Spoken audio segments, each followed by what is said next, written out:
And I'm here again at the Asmodee booth with Sean. He is going to give us a rundown of discoveries. This looks like the Lewis and Clark.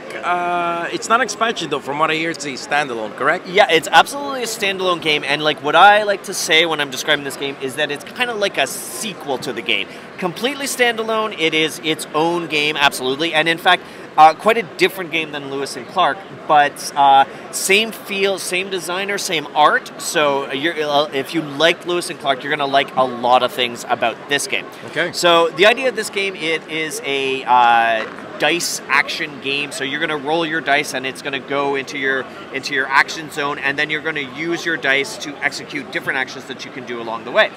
And the idea is what you're doing is you're trying to complete these different exploration cards, okay, or to make treaties with American Indian tribes, which will give you special different abilities throughout the course of the game.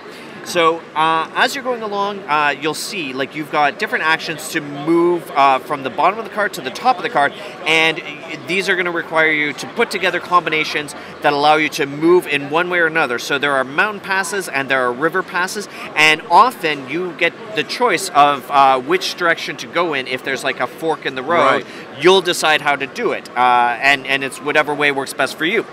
As you complete these exploration cards, many of them will have different types of animals on them, and what you're trying to do with these is collect different sets of flora and fauna, which are going to be points for you at the end of the game.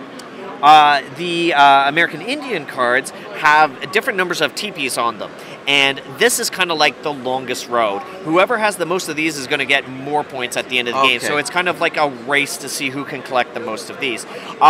A real simple game, probably a bit more accessible than the original Lewis and Clark game, but still got a lot of that Americana feel, like a lot of that historical feel, and the rule book is chock full of historical information that, you know, if you're not careful, you just might learn something. So, I mean, I really like this game. I think it's going to be a hit with fans of Lewis and Clark and fans, and just general fans in general. It does with the dice. It does look a lot lighter and more accessible, like you said right away. There's no worker placement spaces. It looks a lot more accessible. That's cool. Yeah. All right. Well, thanks a lot, Sean. Yeah, no problem.